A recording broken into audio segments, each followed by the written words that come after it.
Kailan na naman tayo para umuwi ng maaga gabi-gabi para makasama natin ang ating Diyosa ng telebisyon na minahal natin bilang Marimar, Jezebel, Ang babae hinugot sa akin tadyang. babaeng hinugot sa akin tadyang, si Jenny ng Endless love! Endless Love, Darna. Pero alam nyo, iisa lang ang inisip ng lahat ng mga kapuso nang binuo nila ang bidang ito. Si Marian Rivera ay si Amaya.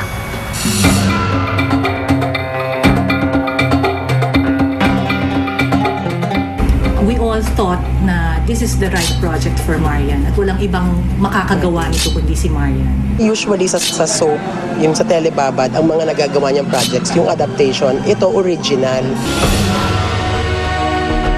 Paano nga ba tumatakbo ang buhay ni Marian bilang si Amaya? Good morning po.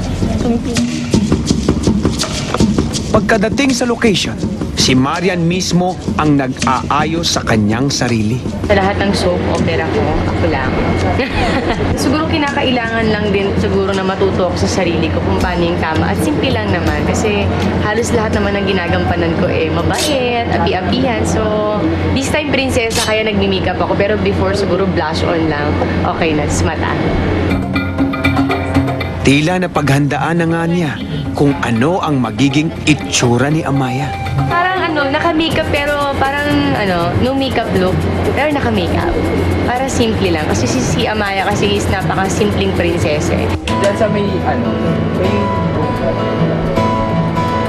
Pag sobrang tagal na nung taping, tapos bumababa na yung extension. So, imagine mo yung konting buhok mo lang yung nakakabit yung extension, kaya medyo masakit. Malaking karangalan daw sa kanya ang magbigay buhay sa karakter ni Amaya. Original story ito na talagang sabi ko din, pinangarap ko din na gumawa ng isang soap na original story at eto na yun. Medyo madugo yung eksena namin ngayon kasi ito yung pinaka-highlight ng Amaya kung bakit siya makikipagsapalaran at paano siya magiging warrior. So dito nagsimula. On guard kayo mga bugna! On guard!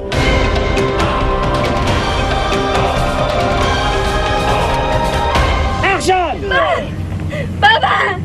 Si Amaya, hindi lang sa pakikidigma sasabak, May pagpaumahin mo. bubuhos din ang kanyang luha. Hindi ko mabibigay sa'yo ang pagpalap. Hindi para sa katawan mo.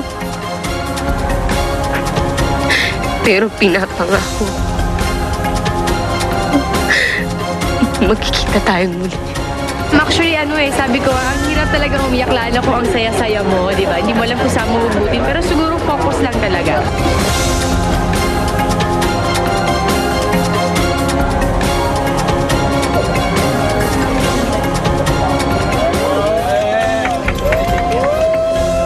Sa mga kapuso natin dyan, abangan nyo po ang Amaya, malapit na malapit na.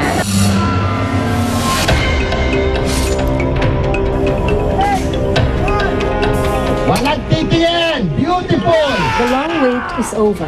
Malapit na ang pagbabalik ng primetime queen na si Marian Rivera sa pinakamalaking teleserye na ihahandog sa inyo ng GMA. We are proud of always being at the forefront in producing high caliber and innovative drama series. World-class entertainment, ito ang Amaya. It is with great pride and anticipation na aming ihahandog sa inyo ang kauna-unahang epic serye na aming iproduce sa pangunguna ni Marian Rivera. Ang Amaya ay isang historically grounded epic TV series kung saan mapapanood natin ang bahagi ng ating kasaysayan. Ang commitment namin sa aming mga viewers ay makapagbigay ng mga pinaka-primera klaseng programa na panonoorin ng bawat Pilipino sa buong mundo. Patuloy rin kaming lilikha ng mga natatanging programa na inyong kagigiliwan at kapupulutan ng mga magagandang aral. Mga kapuso, abangan ang kauna-unahang epic serye sa Philippine Television, ang Amaya.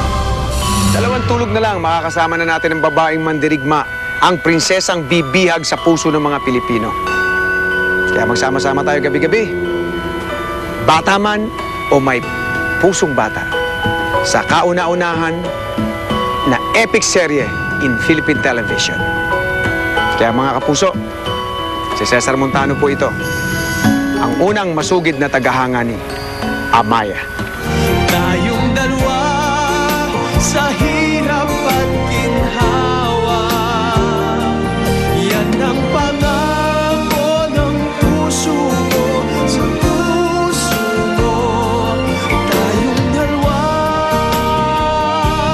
tayong dalawa, tayong dalawa ang laging magkasama.